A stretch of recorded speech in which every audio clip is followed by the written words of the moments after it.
দেখা দিই আমাকে একটু সময় দেন। না, না, এটা ঠিক একটু আছে। সময় দেন ভাই।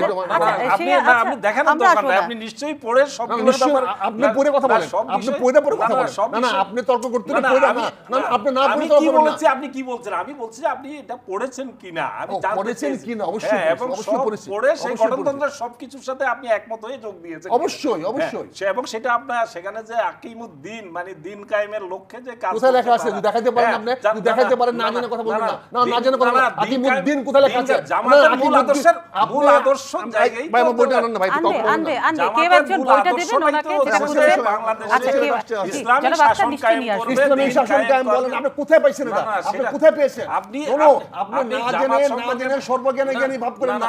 নো নো আমি সর্বজ্ঞানী ভাব করলাম, আপনি নিজে ভাব করেন এটা। না নিজে এটার জন্যই আপনি আজকে সেখানে কোন জায়গা ভাবে এখানে গেছেন। আপনি যেটা আমি কোথায় স্থান পাই না পেয়েছি না সেটা আপনি যেটা বলছেন আমি সেটা বলছি, আমি কিন্তু বলি না।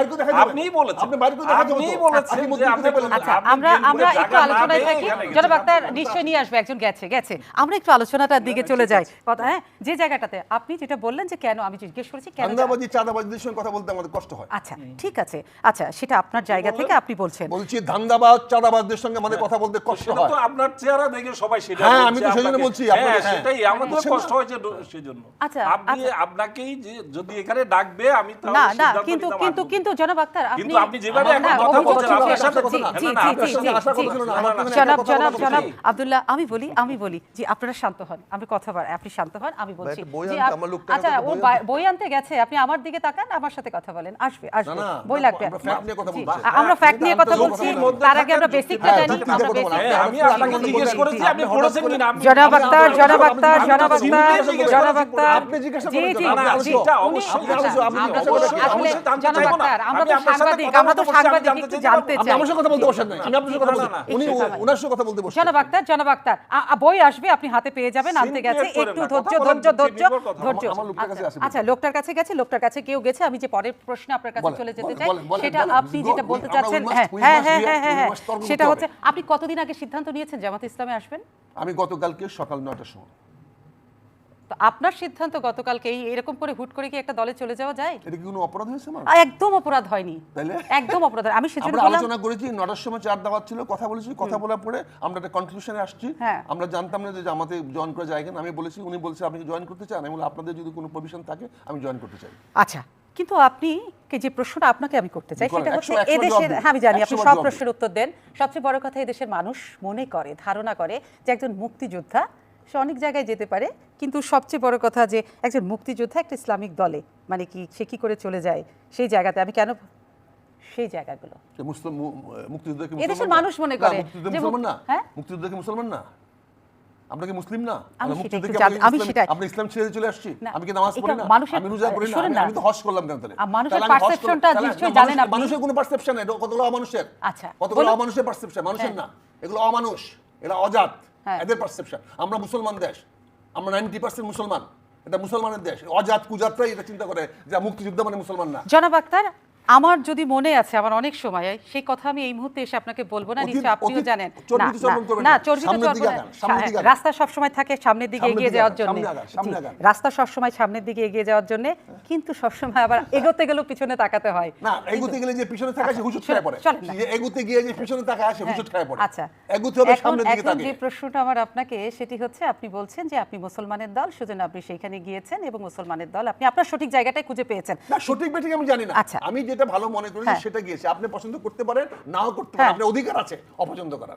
আমি সেটাই বলছি, আপনি অপছন্দ করার অধিকার আছে, আমাকে সমালোচনা করার আপনার অধিকার আছে, আপনি আমাকে কাজটাকে ভুল বলার 100% অধিকার আছে। আচ্ছা এটা সবাই ব্যক্তিগত অধিকার আছে, কিন্তু আমার কথা হচ্ছে আমার যতদূর মনে পড়ে, আমি প্রত্যেকটা কথা আপনার ছোট ছোট করে মনে হলেও আছে। আপনি যখন অন্য দলে ছিলেন, আপনার দল যখন অন্যটা ছিল, কিংবা আপনি যখন কোনো দলে যোগ দেননি, তখন আপনি কিন্তু জামাতে ইসলামের সম্পর্কে যে সমস্ত কথাগুলো বলেছিলেন সেটা কিন্তু ভীষণ পড়া ঘটায়। না না আমার প্রশ্নের আগে উত্তর দেন না, গঠনতন্ত্র আমরা পরে দেখবো। নিশ্চয়ই আব্দুল্লাহ সাহেব জানে গঠনতন্ত্র, আপনিও জানেন। আচ্ছা শোনেন না, আপনি শুনেন, আগে প্রশ্নের উত্তর দেন না প্লিজ, একটু প্রশ্নের উত্তর। যে আপনি কিন্তু বিভিন্ন সময় যে দলটিতে আপনি একদিন আগে জয়েন করেছেন সেই দলটির সময় বিভিন্ন সময় আপনি অনেক কথা বলেছেন, কঠোর ভাষায় কথা বলেছেন। এত কথা আমি এই দলটি যাতে বিএনপির সঙ্গে না আসে আমি সংসদে দাঁড়িয়ে বাধা দিয়েছি। আমি 91 সনে যখন এই দলের সঙ্গে বিএনপি ক্ষমতায় আসতে চেয়েছিল আমি ফিজিক্যালি বাধা দিয়েছি, বলেছি, এবং আমি বিকল্প আনার চেষ্টা করেছি। আমি সুরঞ্জিতকে, রাজ্জাক সাহেবকে সহ আরো অনেককে আমি এই সরকারকে পরিবর্তন করার চেষ্টা করেছি, কিন্তু তখন বিএনপির সঙ্গে আমাদের এই জাতীয়তাবাদী ভাইয়েরা বন্ধুত্ব করেছে, তাদের সঙ্গে 15টা বছর ঘর সংসার করেছে, তাদের সঙ্গে সরকার গঠন করেছে, তখন তারা খারাপ হয় নাই। আর আমি একজন দলছুট মানুষ, যার কোনো পরিচয় নাই, যার কোনো দাম নাই, যার কোনো বিএনপির এতটুকু কোনো প্রভাব বিএনপিতে নাই, সে আজকে বিএনপিতে চলে গেল পরে আপনাদের এখন অমুসলিম হয়ে গেলাম গা, অনিসলামিক হয়ে গেলাম গা। আপনি কি ভোট করছেন 12 ফেব্রুয়ারি এলাকা থেকে? আপনি কি ভোট করছেন? আমি তো বহুতবার বলেছি, অনেক কুকুরের বাচ্চারা কথাটা শুনে নাই। না, আমরা অশ্লীল কথা নাইবা বলি, আপনি সম্মানিত মানুষ, কারণ আমাদের তো এটা জাতীয় টেলিভিশনে একটা টক শো চলে। আমি তো বারবার বলেছি, সারা বাংলাদেশের মানুষ জানে যে আমি নির্বাচন করব না, এটা 1 বছর আগে ঘোষণা দিয়েছি। আচ্ছা, আপনি নির্বাচন করবেন না, শেষ বলে তো কিছু নাই। আমরা কি কেউ জানতাম আপনি আরেকটা দলে যাবেন? এটা শয়তানের বাচ্চারাই বলে যে শেষ বলে কিছু নাই। আমরা মুখ না খারাপ করি, ভালো মানুষ বলে না, ভালো মানুষ এই কথাটা বলে না, মানুষ কি ভাববে? ভালো মানুষ এই কথাটা বলে না, বুঝতে পারছেন? আচ্ছা, কিন্তু সবচেয়ে বড় কথা যে আপনাকে সবাই রাজনীতিতে মনে করে কি ভীষণ অস্থির মানুষ, এই নতুন দলে যেয়ে কি আপনার স্থিরতা ফিরে আসবে? আমার স্থিরতা, আমার ব্যক্তিগত চরিত্র নিয়ে আপনি কথা বলে অধিকার কোথায় পাবেন? না, ব্যক্তিগত চরিত্র তো আলাদা। আমি না সুস্থি, মানুষ বলে আমি কি আপনার চাকরি করি না আপনার অধীনস্থ? না, মানুষ নাকি আপনি দায়বদ্ধ? তাহলে মানুষের কথাটা ভুল? না না, মানুষ তো আমাকে কেন বলবে? হ্যাঁ, মানুষ আমার সামনে কেন বলবে? সামনে বলার সাহস আছে কারো? তো সাহস যদি না থাকে তাহলে আপনি কোন ডেমোক্রেসিতে বিশ্বাস করেন যে সামনে দাঁড়িয়ে কথা বলতে পারবেন না? মানে কি বলবো যে আপনি কুৎসিত? আপনি তাই বলতেছেন? তাহলে আমাকে কেন কুত্তার বাচ্চা বললে আপনি? তাহলে কুকুরের বাচ্চা বললে কেন আপনি? তাহলে কেন আপনি আপনার কাছে হাত জোড় করছি? আমি যদি মনে করি আপনি কুকুরের বাচ্চা, আমি যদি আমাকে মনে করেন টেলিভিশন আমরা অস্থির কথা নাইবা বলি, মনে করেন আপনি বললে এটা মানুষের কাছে অন্যভাবে যায়। আমাকে যদি আপনি অস্থির চরিত্রের মানুষ বলতে পারেন, তাহলে আমিও যদি আপনাকে একই ভাবে বলি, তাহলে কি হবে? যে দলটাতে গিয়েছেন সে দলটি তো নিশ্চয়ই অস্থির কথা, কোনো দলই কোনো মানুষই অস্থির কথাকে প্রশ্রয় দেবে না, তাই না?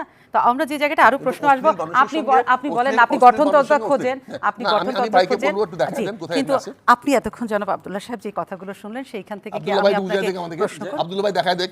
আচ্ছা, উনি দেখাবেন, আমি বরং উনি বলুক এতক্ষণ কি শুনলেন, ওনার তো একটা অবজারভেশন আছে। ওনার কি শুনলেন? যিনি বলছেন যে তার চরিত্র সম্পর্কে তিনি নিজেই বিশ্লেষণ করেছেন, তো সেখানে আমি এ নিয়ে এই প্রসঙ্গে আমি আলাপ করার কোনো প্রয়োজনীয়তা, তিনি একটু আগে বলেছেন তিনি অশ্লীল কথা বলতে পছন্দ করেন, তিনি তো তার সম্পর্কে আমি বিশ্লেষণ করে আমি মনে করি আমার এই জায়গাটাতে আমি সরি আমি এই জায়গাটাতে, যিনি নিজে আত্মস্বীকৃত অশ্লীল কথা বলতে অভ্যস্ত, তো সুতরাং তিনি কখন কি বলবেন, আপনাকে যে শব্দ আপনার ব্যাপারে একটু আগে চয়ন করলেন, আপনি প্রতিবাদ করার পরও তিনি সেটার উপর মানে এই আলোচনা করার জন্য আমার মনে হয় এই জায়গা না। সুতরাং আপনাদেরকে এই বিষয়গুলো ভেবে চিনতে, এটা কিন্তু পাবলিক মিডিয়া, এটাকে আপনাকে বলতে এখানে যে অডিয়েন্স আছে, এই অডিয়েন্স এখানে শিশু আছে, কিশোর আছে, শিক্ষার্থী আছে, তারা এখান থেকে কিন্তু আমাদের কাছ থেকে সভ্যতা শিখবে, ভব্যতা শিখবে, আমাদের কাছ থেকে ভাষা শিখবে, কিভাবে কথা বলতে হবে, কিভাবে সম্বোধন করতে হবে, এগুলা কিন্তু এই টেলিভিশন সেটের সামনে বসে কিন্তু বাচ্চারা শিখে। তো সুতরাং আমরা যদি এগুলোর ব্যাপারে একবারে সজ্ঞানে আত্মস্বীকৃতি দিয়ে যদি আমরা বলি যে আমরা অশ্লীল কথা বলার জন্য এখানে এসেছি, তাহলে আমাদের সম্পর্কে আমাদেরকে নিয়ে তো মানে এই আমার মনে হয় এই জায়গাটা সেরকম জায়গা না। প্রথম কথা, আমি উনি যোগ দেওয়ার আখতারুজ্জামান, মেজর আখতারুজ্জামান, তার সাথে এখন থেকে আমার সর্বশেষ কোথায় দেখা হয়েছিল, আমার একটা অনুষ্ঠানে বোধহয় বছর খানিকের মধ্যে হবে, অত্যন্ত হৃদ্যতাপূর্ণ আলোচনা হয়েছে। উনি যখন সংসদে কথা বলতেন তখন আমরা এগুলো কাভার করার ভোকাল হিসেবে, একজন ভোকাল বক্তা হিসেবে, এমপি হিসেবে আমরা এগুলো, আমি দীর্ঘদিন আমি সংসদ কাভার করেছি, তো সেগুলো বলতাম। কিন্তু তিনি 5 বার বিএনপি থেকে বহিষ্কার হয়েছেন, কোনো বহিষ্কারকে আমরা ন্যায্য মনে করি নাই, অন্যায্য বলে সেটারও আমরা প্রতিবাদ করেছি আমরা বিবেকের জায়গা থেকে। কিন্তু সাম্প্রতিক সময়ে তিনি এমন সব ল্যাঙ্গুয়েজ, এমন সব শব্দ চয়ন করেন যেটা সভ্য সমাজে চলে কিনা উনার বিবেচনার জন্য আমি রাখছি, যে এটা আমার মনে হয় পুনর্বিবেচনা করবেন। এবং এমন একটি দলে আপনি যোগ দিয়েছেন, উনি জামাতে যোগ দিয়েছেন, আমি এটাতে কোনো দোষের কিছু দেখি না, তিনি নিশ্চয় বলেছেন তার কোনো দলীয় আইডেন্টিটি নাই, তিনি যেখানে, এবং আমি যেটা বলতে চাই সেটা হলো উনি প্রশ্ন করলে উনি খেপে যাচ্ছেন, তারপরে আমি প্রশ্ন রাখতে চাই যে উনি যদি আজকের জামাতের যে অবস্থান গত 15 মাস আগে যে আওয়ামী লীগ যখন ক্ষমতায় ছিল, এই অভ্যুত্থান, জুলাই অভ্যুত্থানের আগে জামাতের যে অবস্থা ছিল সেই অবস্থায় তো তিনি যোগদান করেন নাই, যোগদান করেছেন যখন যখন মোটামুটি একটা পারসেপশন তৈরি হয়েছে জামাত ক্ষমতাসীন না হলেও প্রধান একটি শক্তিশালী বিরোধী দল হবে, সেই সময় যোগদান করেছেন। তো তাহলে এই ধরনের সুসময়ের অপেক্ষায় থেকে যারা এই ধরনের আপনি যে প্রশ্নটা উত্থাপন করলেন আব্দুল্লাহ সাহেব, এটা একটা আমি শেষ করি তো উনি এখন সাম্প্রতিক সময়ে জামাত একটু ভালো অবস্থা, আমাদের অনুষ্ঠান চলছে channel I verified Facebook page এবং ইউটিউব ভালো প্ল্যাটফর্মে, সেখানে অবস্থানের যুক্ত হন। দিকে আমরা জামাত যাচ্ছে, জামাতের ব্যাপারে একটা পাবলিক পারসেপশন তৈরি হয়েছে, তারা ক্ষমতা যাওয়ার প্রত্যাশী হয়ে উঠেছে, অন্তত পক্ষে তারা একটা শক্তিশালী বিরোধী দল হবে। তখন তিনি যখন অন্য কোনো আইডেন্টিটি নেই সেখানে গিয়ে আইডেন্টিটি, এটাতে আমি মোটেই দর্শনীয় কিন্তু প্লিজ আমি শেষ করছি, আমি 1 মিনিটে শেষ করছি। কিন্তু আমার প্রশ্নটা হলো জামাত উনাকে যে স্থান করে দিয়েছে, জামাতের সাথে উনি এই সংসারটা কতদিন টিকাতে পারবেন? কারণ জামাত একটি আদর্শিক দল, নিঃসন্দেহে জামাত একটি আদর্শিক দল, বাংলাদেশে ইসলামী দলগুলোর মধ্যে বড় দল, বৃহৎ দল, এবং সেখানে সুসংগঠিত একটি শক্তি বাংলাদেশের, অস্বীকার করার উপায় নাই। সেটার মূল ভিত্তিটা হলো কোরআন এবং হাদিস। এটা হচ্ছে জামাত পরিচালনার মূল ভিত্তিটা হচ্ছে কোরআন এবং হাদিসের আলোকে এই দলটি তাদের যে আদর্শ ঠিক করেছে, তাদের চলার পথ ঠিক করেছে, তাদের রিপোর্টারদের, তাদের যে সদস্যরা আছে তাদেরকে প্রত্যেক সপ্তাহে প্রত্যেক মাসে হিসাব দিতে হয় যে 5 ওয়াক্ত নামাজের মধ্যে কয় ওয়াক্ত নামাজ তারা জামাতে পড়েছে, কয় ওয়াক্ত নামাজ জামাতের বাইরে গিয়ে পড়েছে, কোরআন শরীফ তেলাওয়াত করেছে কিনা, কয়টি হাদিস পড়েছে, এগুলা হিসাব দিতে হয় তাদেরকে, আমরা যতটা জানি। তো সুতরাং এ ধরনের একটি দলের সাথে উনি কতটা অ্যাডজাস্ট করতে পারবেন এবং জামাতিবা এটাকে উনাকে নিয়ে কিভাবে অ্যাবজর্ব করবেন, আমার প্রশ্নের জায়গাটা কৌতূহলের জায়গা, এটা প্রশ্নও না, এটা কৌতূহলের জায়গা। সেটা আমরা অত পর্যবেক্ষণ করে আমরা অচিরেই দেখতে পারবো, হয়তো 1 মাসে দেখতে পারবো, না হলে 1 বছরে দেখতে পারবো। নিশ্চয়ই আপনার এই কৌতূহলের উত্তরগুলো জনাব আক্তারের কাছে আছে, উত্তর উনি হয়তো দেয়ার এখন কতটুকু উনার ধৈর্য আছে, আব্দুল্লাহ ভাই, সহনশীলতার জায়গা আছে আমি জানি। আমি আপনার সঙ্গে এখন খুব ধৈর্যের সঙ্গে কথা বলতে রাজি আছি। এখন আমি ধৈর্যের সঙ্গে আস্তে আস্তে, না অধৈর্য হলেও আমার জন্য খুব হার্মফুল হবে না। কেন বলছি যে এখানে আমাদের কতগুলো জিনিস বলছে, আমরা তো অডিয়েন্সের কথা বলি, কাজে অডিয়েন্স আমাকে বুঝতে হবে যে আমরা কতটা সিরিয়াস। দেখেন আমি কেন বলছি, আমি কেন রিয়েক্ট করেছি ওনাকে, ওনার অধিকার আছে। আমরা কি লোভে পড়ে দলে যাই, হর্স ট্রেডিং হয়, বেচা কেনা হয়, সরকারি দলে বেচা কেনা হয়, সরকারি দলে যদি কেউ যায় তাহলে বেচা কেনা হয়, এটাই সব। আমি এখানে বলে রাখি আপনার ব্যাপারে কিন্তু ওই কথাটা আমি বলি নাই, উনি হিস্ট্রি জানতে চেয়েছেন বাংলাদেশের, এই যে দল বদলের হিস্ট্রি জানতে চেয়েছেন। আমি সেই প্রসঙ্গে আপনি আসার আগে প্রশ্ন করেছিলাম, আপনি আসার আগে কিন্তু আপনার প্রসঙ্গ উঠে নাই, আপনি আগে টেম্পার হয়ে গেছেন, আমরা আলোচনা আগে আপনি ঢুকে টেম্পার হয়ে গেছেন যে আপনি বুঝতে হয়তো ওনাকে নিয়ে বলা হচ্ছে, যেহেতু এখানে যেহেতু কথাটা উঠাইছেন তুলে দিন। না উনি আমি বলি আব্দুল্লাহ সাহেব, বাংলাদেশের দল বদলের ইতিহাস আমাদের যেটা শিরোনাম অনুযায়ী আমরা আলোচনাটা চালাচ্ছিলাম, আপনাকে নিয়ে কিছু আব্দুল্লাহ ভাই, না আব্দুল্লাহ ভাই, আমি যে আলোচনার মধ্যে আমি যে আলোচনার মধ্যে এসে যখন ঢুকলাম সেখানে, এবং আপনি যে এখানে গেস্ট সেটা আমি জানতে পেরেছি এখানে অনুষ্ঠান শুরু হওয়ার পরে উনি যখন বলছে আমাদের আরেকজন গেস্ট অমুক, তাহলে কি আক্তার সাহেব থাকলে কি আপনি আসতেন না? না সেটা ভাবতাম আমি। আচ্ছা মানে এই ভাবনাটা কেন ভাবতে হতো? সেটা আমরা সিরিয়াস আলোচনায় ফিরি। অশ্লীল বলতে ভালোবাসেন, এই জন্যই আমি তো অশ্লীল ডিবেট করার জন্য এখানে আসছি।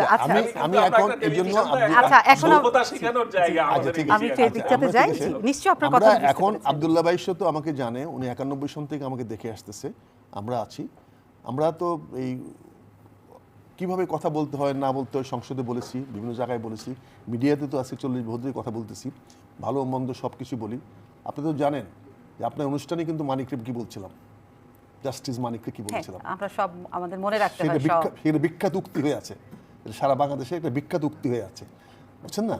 জানেন তো আপনি যে, আচ্ছা আপনি তো একটু আগে বলেছিলেন ওরা পেছনে না হাঁটি সামনে যায়, এই জন্য দেখছেন যখনই যাকে আঘাত করে।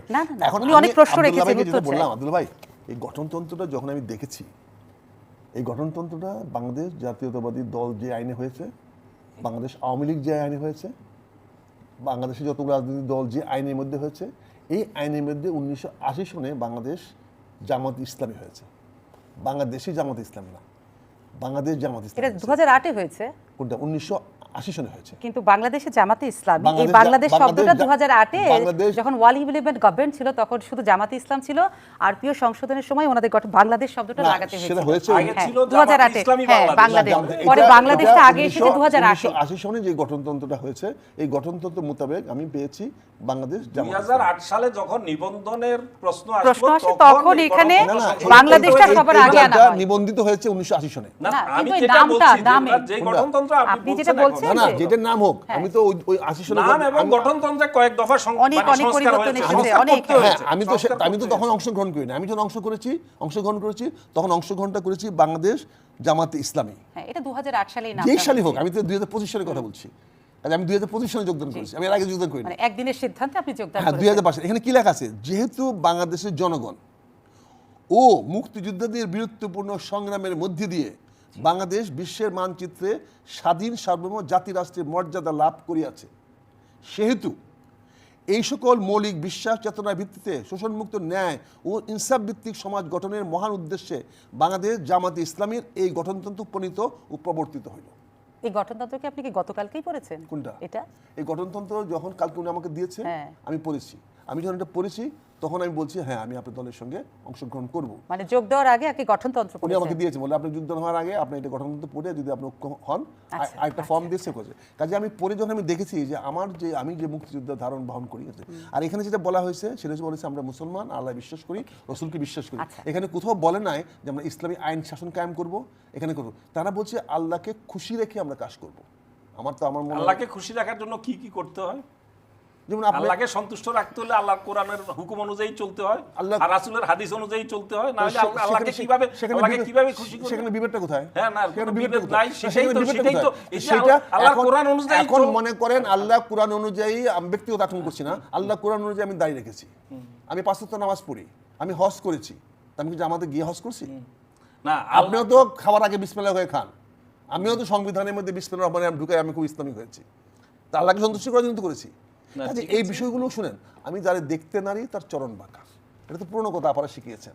আমার কথা হচ্ছে আমি যোগদান করেছি একটি দলে, সেই দলের চর্বিত চর্বণ করতে লাভ নাই। আমার সিদ্ধান্তটা ভুলেন আমাকে বলেন যে রঞ্জন ভাই, আক্তার ভাই, আপনার এই সিদ্ধান্তটা এই বৃদ্ধ বয়সে করা ঠিক হয় নাই, আমি extend না, করবো। সেটা বলবো কেন? না, সেটা আমি এক্সটেন্ড করবো, না, সেটা- কিন্তু সেটা আপনি যদি একটি দলকে প্রতি যদি আপনি বিশুদ্ধকরণ করেন, আর সেই দলে আমি না, অংশগ্রহণ দলের করেছি, বিশুদ্ধকরণ করছে কে এবং সেই এখানে? যদি দলের আমার কোনো সামনে বিশুদ্ধ- বিশুদ্ধকরণ করেন, তাহলে সেটা প্রোটেকশন করার আমার নৈতিক দায়িত্ব জি, হয়ে দাঁড়ায়। অবশ্যই আপনি যেহেতু ওই দলটির একজন সদস্য সদস্য হয়েছেন, হয়েছে। অবশ্যই আমি আছে। আমার পুরনো জি। দলকে আমি দোষারোপ করছি না, আমি দোষারোপ করতে আচ্ছা, বলি নাই। আচ্ছা। আমি বলেছি আপনি fact আমি বলেছেন। আমি বলেছি যে আমি কোনো দলকে ধারণ করি না, আচ্ছা। কারণ আমি ধারণ ইচ্ছা দিন না, আচ্ছা। ইচ্ছা দিন না, আমাকে ধারণ করতে দেওয়া হয় নাই। আচ্ছা। এমনকি আমার সঙ্গে কথা বললেও তাকে বহিষ্কার করা হয়, তাদের বিয়ে বাড়িতে আমাকে দাওয়াত দেয় না, বিএনপির কোনো লোকের জানাজায় আমাকে দাওয়াত দেয় না, কারণ তারেক রহমান সাহেব তাকে এক্সপেল করে ফেলবে।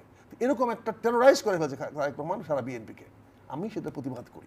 আর যে ভাইকে বললাম, ভাই প্রতিবাদের ভাই, যাত্রায় আমি কি যে আপনার ভাইকে জামাতে বললাম, যোগ ভাই, দেওয়া? আমরা বিএনপি লোকেরা অনেক কিছু করেছি। আপনারা দেখেন তো সাংবাদিকরা কতগুলো সংবাদপত্র দখল করেছেন, দেখেন তো চ্যানেল আয় কারা দখল করেছেন, দেখেন তো বাংলাদেশ প্রতিদিন কারা দখল করেছেন। কি দখল করেছে? এখানে তো উনি ছিলেন, আমি উনি কোথায় ছিলেন? ওনাকেই দেখতে উনি তো এতদিন পরে আসছেন, উনি তো এতদিন পরে হলো তো আমি আসছেন। অসুস্থ না, দখল হলে তো আসতে পারতেন না, না। এই দখল দখল হয়েছে। হয় নাই তো। আপনি দেখেন, আপনি বাংলাদেশ দখলটা হলো আপনি কোথায়? বাংলাদেশ আমি প্রতিদিন কে দখল চ্যানেল করেছেন? আইতে দখল দেখি। আপনি বাংলাদেশ প্রতিদিন কে দখল করেছেন? আচ্ছা, আপনি দখলের দেখেন, প্রশ্ন দেখুন আসছে, না, আপনি দেখেন দেখুন, 71 ওখানে জনাব আক্তার, 71 টিভি আপনারা সাংবাদিক, এত বড় সাংবাদিক জনাব হলেন না? আক্তার, আপনারা রিপোর্টার থেকে এখন এডিশনাল চিফ জনাব রিপোর্টার আক্তার, হয়ে আমরা একটু গেছেন। আলোচনাটা এবং তারা রাজনীতির মধ্যে BNP থাকি, ঘেঁষা।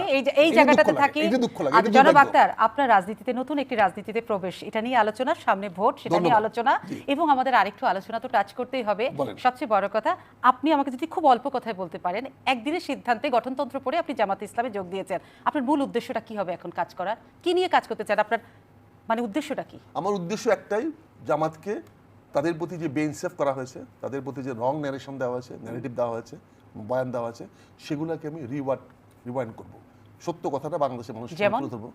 যেমন এই যে আজকে কিছু কথা বললাম, না, উনি নিজে যেরকম দিয়েছিলেন, ওই যে জামাতের সাথে যখন অ্যালায়েন্স করেছে, উনি তো নিজে বললেন। আচ্ছা, আমি বলেছি, তাহলে হ্যাঁ, তাহলে তো হ্যাঁ, সেটা আচ্ছা, এখন সংশোধন করার চেষ্টা এখন করছি। আমরা সেটা আচ্ছা, শাসন করব, কিন্তু- এবং সেখানে আমি নির্বাচন করার কোনো প্রশ্ন ওঠে আচ্ছা, না। আচ্ছা। আমাকে যদি নির্বাচন করার, সমন্বয় করার দায়িত্ব দেয়, তা আমি সেই সমন্বয়টা করব, নির্বাচন পরিচালনা করার দায়িত্ব যদি দেয়, সে পরিচালনার দায়িত্ব করব। আচ্ছা, তাহলে আব্দুল্লাহ সাহেব যে জায়গাটি প্রশ্নটা উত্থাপন করেছিল, ওনার জানার কৌতূহল যে সামনে ভোট, ভোট হবে এবং আপনি মনে করছেন যে জামাত একটা শক্তিশালী বিরোধী দলের অবস্থানে যাবে, সেই জন্য সোজা বাংলায় বলে ঝোপ বুঝে কোপ। বিরোধী দলে গেলে বিরোধী দলে যাওয়াটা সেই জন্যই কি বিরোধী দলে আপনার যাওয়াটা একটা- লোভ? বিরোধী দলে যাওয়াটা কি লোভ? না, না, যে না, বিরোধী বিরোধী দলে দলে গেলে জামাতের যে- যাওয়াটা লোভ যে না, বিরোধী- আপনার যাওয়াটার যে কথাও বিরোধী নির্লক্ষ দলে করছেন। গেলে যদি সরকারি দলে যাইতো, যদি বলতো সরকারি দলে যাবে, না, না, তাহলে আমি যাইতাম। দুটোই বলেছি, সরকারি দলে না, যাওয়ার সরকারি প্রত্যাশা দলে তারা যদি- রাখে। না, আপনি যদি বলেন যে সরকারি দলে আচ্ছা, যাবে, at least না, না, একটা বড় আপনি যদি শক্তিশালী একজন বিরোধী দল বিএনপি হবে। বিটের লোক হয়ে যদি বলেন যে বিএনপি ক্ষমতায় যাবে না, এটা বলতে চাইলে বলেন, আমার কোনো আপত্তি নাই, না, বলতে চাইলে বলেন। না, না, না, সেটাই, সেটা উনি তো ক্ষমতায় বলেনি। কোনটা যাবে না যাবে এটা তো আমি শোনেন আমি না। তো জানি, মালিক। আমি তো আচ্ছা। স্পষ্ট করে জানি সিদ্ধান্ত- বিএনপি ক্ষমতায় যাবে। সিদ্ধান্ত- আচ্ছা, এটা ক্ষমতায় স্পষ্ট। যাওয়া না এটা যাওয়ার বিপদের জায়গা তো মতো হচ্ছে সত্য। জনগণ, জনগণ এমনকি ঠিক আমি করবে। বলছি না, আমি বলেছি যে জামাত ক্ষমতায় যাওয়ার প্রত্যাশা করে সেই সময়ে না, না, আমি এটা প্রত্যাশা তো বলেছি। সবাই করে, প্রত্যাশা তো এই যে এনসিপিও করে, প্রত্যাশা তো আচ্ছা, জাতীয় পার্টিও আচ্ছা, করে। আচ্ছা, প্রত্যাশা আচ্ছা। তো সবাই তাহলে সবাই আপনি করতে কেন চায়। জামাতে যোগ দিয়েছেন আপনি স্পষ্ট করে বলে দিয়েছেন। জি, অবশ্যই। জামাতের বিরুদ্ধে যে ন্যারেটিভ গুলো ছিল সেটাকে আপনি শুধরাতে চান। অবশ্যই, জি, definitely। জি, কিন্তু সবচেয়ে এখন আমরা ভোট নিয়ে একটু কথা বলি। বলেন, sure, বলেন। এই যে ভোট 12ই ফেব্রুয়ারি, ভোটকে নিয়ে যা হচ্ছে, আপনি কি মনে করেন যে এই মুহূর্তে ভোটের মাঠটা সন্তোষজনক, একটা মানে সন্তোষজনক মাঠ আছে? কোনো ভোটের এই মাঠ সন্তোষজনক হয় না। কেন? তবে আমি দৃঢ়ভাবে বলতে চাই, ভোটটা 12 ফেব্রুয়ারি হবে। কিন্তু নানান দিক থেকে নানান কথা শোনা যাচ্ছে যে ভোটকে বানচালের কেউ কেউ চেষ্টা করছে, এটা তো সেই কিছু লোক তো জায়গাটা। বলবে, কিছু লোক তো বলবে, বিয়া ভাঙার জন্য তো সবসময় লোক থাকে, বিয়া পর্যন্ত কবুল না পড়া পর্যন্ত বলে মেয়ে তো কথা বলতে পারে না, কবুল দিবে কেমনে? আপনি বলছেন যে কোনো ভোটের আগে একটু নৈরাজ্যমূলক পরিস্থিতি তৈরি হয়, ভোটের মাসটা এটা হয়, সবসময়, স্বাভাবিক হ্যাঁ, হয়। এটা সকলেই জানে, সারা কিন্তু পৃথিবীতে হয়, আমেরিকাতে সারা হয়েছে। পৃথিবীতে হয়, কিন্তু ভোট শুরু হওয়ার আগে ঢাকা ৮ আসনের সম্ভাব্য যিনি প্রার্থী হাদির উপরে যে গুলিবর্ষণ, সেটাকে আপনি কি বলবেন? এটা জঘন্যতম অপরাধ হয়েছে এবং সরকার সেই জন্য দায়ী। আমি শুধু আপনাকে না, আজকে 3 দিন ধরে আমি স্বরাষ্ট্র উপদেষ্টার পদত্যাগ চেয়েছি, আমি আইজিপির পদত্যাগ চেয়েছি, আমি ঢাকা মেট্রোপলিটন ম্যাজিস্ট্রেটের আপনার পদত্যাগ নতুন চেয়েছি। দল চাই কিনা এটা? কোনটা? বর্তমান আমি যে তো দল দলে নীতি চাই। নির্ধারিত না, আমি তো মাত্র জয়েন কিন্তু করলাম। আপনি আমি তো কি নীতি কথা নির্ধারণ- বলবেন না? আমি তো বলছি, আজকেও বলছি না, আমি। না, না, আপনি এটা পার্টি ফোরামে বলবেন কিনা, নিজ পার্টি দলে ফোরামে বলবেন যদি- কিনা, আমি তো- সেটা উনি জানতে আমি তো চাচ্ছেন। এখানে সহায়ক সদস্য। আমি তার তো মানে আপনার কোনো ভোকাল নেই? আমার যদি বুকাল যখন হবে কথা বলবো, আমি তো মাত্র জয়েন করলাম, 24 ঘন্টা হয় না এখনো, আচ্ছা, 24 ঘন্টা তো পার হয় নাই। আমাকে 24 ঘন্টা পার হতে দেন, 7 দিন পার হতে দেন, অন্তত আমাকে হানিমুন পিরিয়ডটা পার হতে দেন না আপা। না, না, তারপরে honeymoon- হানিমুনটা কোথায় করবেন সেটা বলুন। সেটা হচ্ছে যে স্থানটা কোথায় বেছে নিয়েছেন স্থান, কিন্তু যে জায়গাটা মানে 12 ফেব্রুয়ারি ভোট হচ্ছে, আমি হানিমুনটা করবো আপার বাসায় নিরাপদ। আপার বাসা সব বয়োজ্যেষ্ঠ সম্মানিত সকলের জন্য আছে, নিশ্চয়ই যাবেন, আমিও ধন্য হব আপনারা গেলে। কিন্তু প্রসঙ্গ সেটা না, প্রসঙ্গ হচ্ছে আপনি বলছেন কোনো ষড়যন্ত্র 12 ফেব্রুয়ারির ভোট আটকাতে পারবে না। অবশ্যই না, শতভাগ বলছি, আজকেও লিখে রাখেন। আস্থাটা ওই যে কোথায়? বলছিলাম না 10-এর তাহলে